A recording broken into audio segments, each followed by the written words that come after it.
to a relationship. My way or the highway. And as you know, it's very hard to be friends with people or get along with people who are demanding in that instance. Okay? So, Melissa, you had your hand up?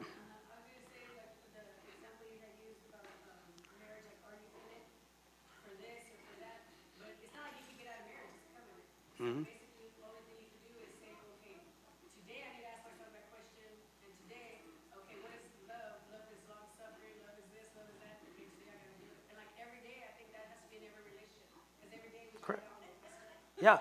And this is what we're trying to learn. What can we bring to the relationship? Not what we can take. What can I bring? Well, I want to bring all my complaints. No, don't do that.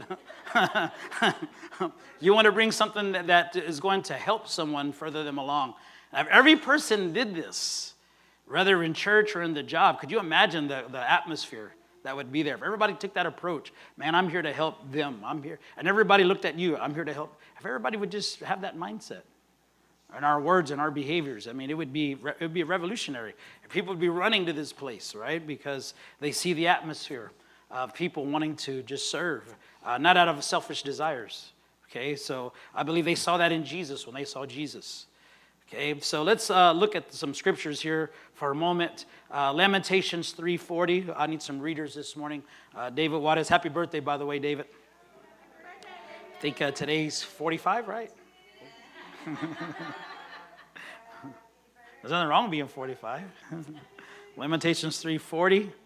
Okay, that's David. Matthew 20, verses 26 through 28. Rick Alvarado, you get that one. Okay, Matthew 20, verses 26 through 28. I got about 5 more verses I need to give out. Let's see. Tanya, Matthew 23, verse 12. Who else can read? Amber Glad. Ephesians 5, 28 through 29. Who else can be a reader this morning? Veronica Macias. Exodus 28, 29. Let's see. You want to read another one? Okay. Okay. Luke 10:33. Let's see. Giovanni, get Psalms 51:10. Eric, get Galatians 5:22 and verse 23. Galatians 5:22 through 23. It's Eric. Got 2 more here. If you don't have a verse, you want to read another one. Colossians 3:23, Tanya. And then let's see.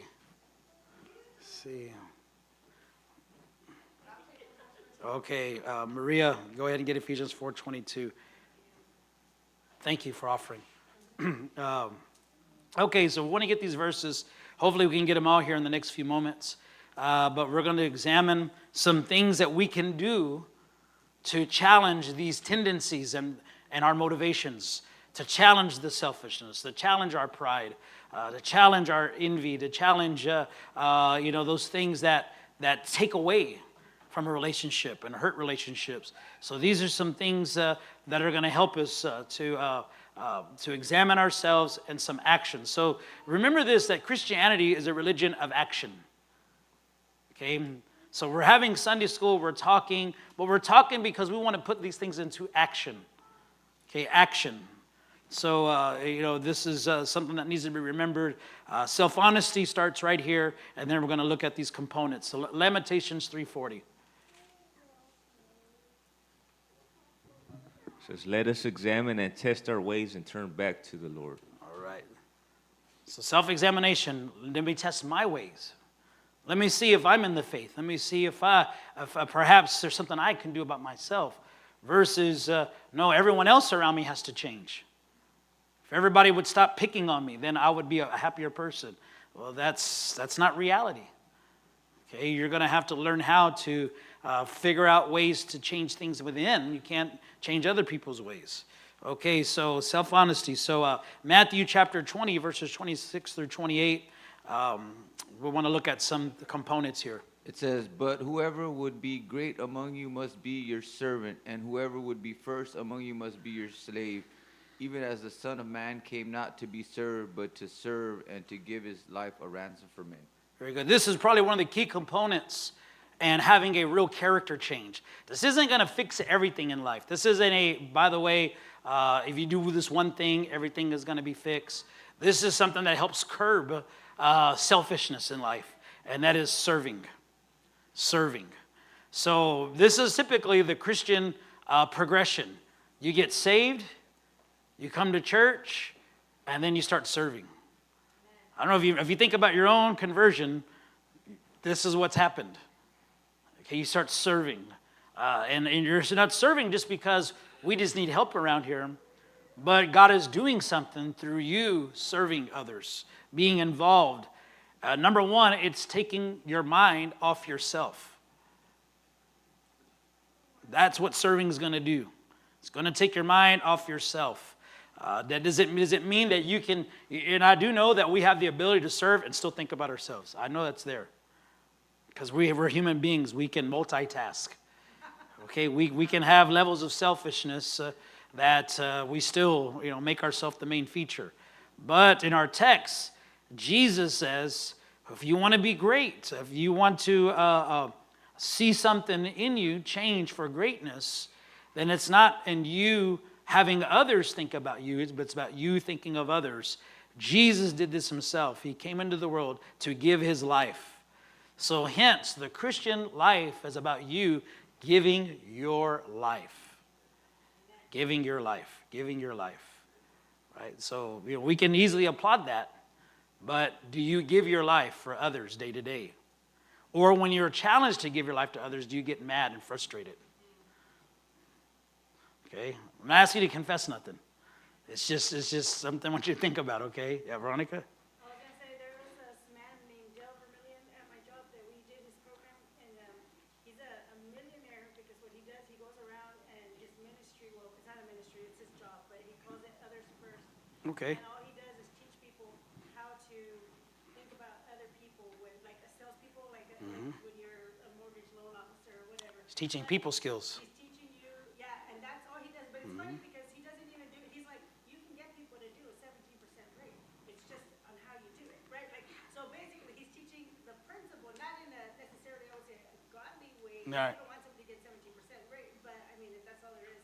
But I guess my point is, because if you do what he says, you're going to still make it. Like and so it's the whole thing of this is how you think, this is what you do. The mindset. How you look, yeah, and like really all he's doing is he's teaching you like listen to them, like don't talk, think about what they're saying, work on this. Like he like literally tells you step by step, do this, do this, do this. For when it comes to work, so I'm How to be an effective communicator. So I'm guessing that's Yeah. he got that from the Bible. I'm People sure. skills, yes, absolutely. But he makes a lot of money doing that. Sure. Yeah, so that's huge. That's a people skill. To be able to explain and talk and teach people so you can produce business. So that's what we want to do as soul winners for Jesus. So think about the task that we have as we present the gospel. We talk about the bad news of being a sinner and the good news of being a saint. So it takes a level, or it would help us to learn how to explain these things in a very gracious but effective and truthful way. Right? So, that's a big part of being effective, as a witness or as a preacher or someone that wants to win souls, even in your spirit. Okay, so somebody wrote this: service is the greatest elevator in relationships. When we serve, there are spiritual principles that unlock in our relationships. So imagine for a moment you've had a hard day. You come home, and maybe whoever you live with, maybe it's someone in your family, and they say, is there anything I could do for you? How would that make you feel at the moment? Right? That we would appreciate that. But then the question is, do you do that for them? Right? We like that, but in turn, we have to be willing to do that for others. So serving, so that does something in our relationship. It makes us feel good because someone cares about our state of being. Okay, Matthew 23:12. Let's go through these scriptures kind of quickly here. We got Matthew 23:12, Ephesians 5:28 through 29. Whoever exalts himself will be humbled, and whoever humbles himself will be exalted. Okay, thank you. Ephesians 5:28 through 29.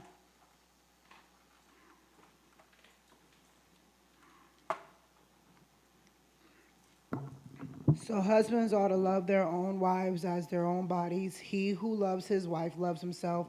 For no one ever hated his own flesh, but nourishes and cherishes it, just as the Lord does the church.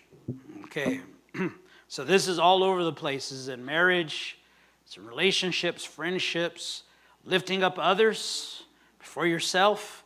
This is Christian virtue. Okay, this is virtue. This is character stuff. These are as a Christian, you want to know what things to read? Things that build character, things that build inspiration to serve. What kind of book should I read, Pastor? Should I read about all the secrets of the Bible? No, you should read the one secret that'll help you to make it and help others make it. Learn to serve. Right? So many people are into wanting to know what the dragon in Revelations means, but they're a terrible friend. Right? They're always in arguments. They're always in upheaval, conflicts. They're abrasive. When you get to heaven, you can find out what the dragon is, okay? But in this life, let's win a soul. Let's affect someone positively for Jesus, okay? And you can do that through your service, right? So learning to inspire, these are the kind of things you need to learn. There's another component called compassion working in us, a compassion for others. So this will greatly help our motivations to make right decisions in relationships, compassion. Okay, now I will say about compassion, we want God to be compassionate to us. We want others to be compassionate to us. So if we mess up, we want others to understand we're just humans. I make mistakes, right? These are the things we say. But when someone does that to us, do we have the same compassion?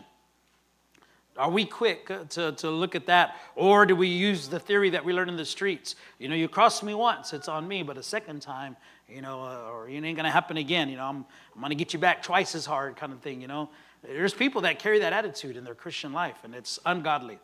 Okay, so a compassion for others. Exodus 28:29. Then Luke 10:33. So Aaron shall bear the names of the sons of Israel in the breastplate of judgment on his heart. Very important. On his heart. On his heart, the names of the people. Right? And here he is. He's the Aaron. He's the high priest. He's not just operating in an office. But isn't it interesting that God wanted to, God is the one who engineered the breastplate. He gave them all the design of what the priest should wear. He says, I want you to put the names on your heart, close to you. I want you to care about them. This is not just a job where you punch in and punch out. I want you to have them close to your heart. This is a great picture of compassion, that what God wants. So Luke 10:33 and then Psalms 51:10. It says, but a Samaritan, as he journey came where he was, and when he saw him, he was moved with compassion. Moved with compassion, right? Somebody cared enough to do something about his situation. Okay, Psalms 51:10. And then we got Galatians 5:22 and then Colossians 3:23. Create in me a clean heart, O God. All right, here's David repenting. That's, when David was repenting, that's what he was saying. My motivation's got to get right again. Okay, Galatians 5:22 through 23. Then we got Colossians 3:23 and Ephesians 4:22. But the fruit of the Spirit is love, joy, peace, patience, kindness, goodness, faithfulness, gentleness, self-control. Against such things there is no law. And those who belong to Christ Jesus have crucified the flesh with its passions and desires.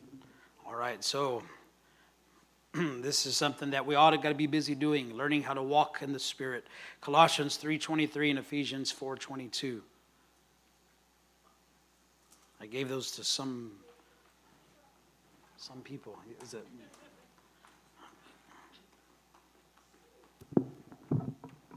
And whatever you do, do it heartedly as to the Lord and not to men. All right, Ephesians 4:22. Put off your former ways to life, your old self, which is being corrupted by its deceitful desires. All right, very good. All right, any questions? Any questions on this? We're going to wrap this up here in a moment. Okay, we'll hold on to the comment for a second. Any questions? Okay. All right then. Okay. So we're gonna close this part, and next week we'll start the next topic. We're still in the same study. We're talking about our relational health and motivations in relationships. I see fingers pointing. Okay. Yes. I have a question. I know a while back ago you said like clicks. Clicks. Clicks aren't healthy for the church. No, they're not. So is that a form of crime being played out with it? It could be. It could be. Sometimes it is. Sometimes it could be people. I mean, there's a difference between, hey,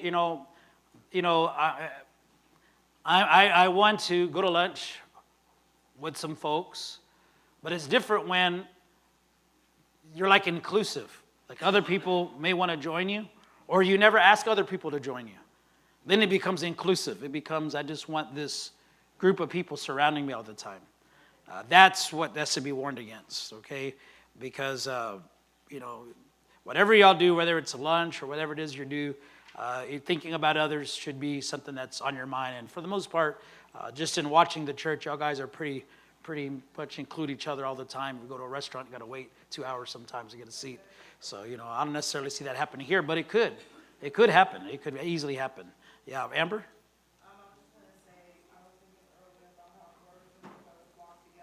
How the birds of a feather flock together. Okay.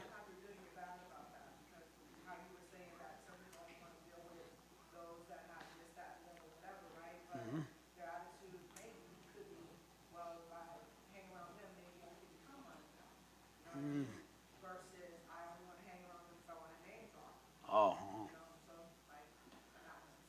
Okay. So what was the question behind that? I'm sorry, Amber. Oh, you just make it. Oh, okay. Okay, you were just expressing your thought. Ephraim, you had something to say? You've got to be very brief. Well, the first time I tried this little gesture, saying something, changing my comment, my attitude, my vision. Okay. I asked my mom. I told her I loved her. She says, "What do you want? What are you trying to get?" Yeah. Because she knew who I was. Sure. Basically, you just got to deal with that. I hear you. Yeah, it may come with it. Yeah. Punch in the face, but it was a reality. Yeah. Sometimes we create these scenarios, right? Yeah. Yeah, okay. All right, very good. I appreciate that. It's a good comment. All right, we're going to go ahead and wrap this up. We'll get on to our next topic next week. God bless you. We'll start church in about 8 minutes.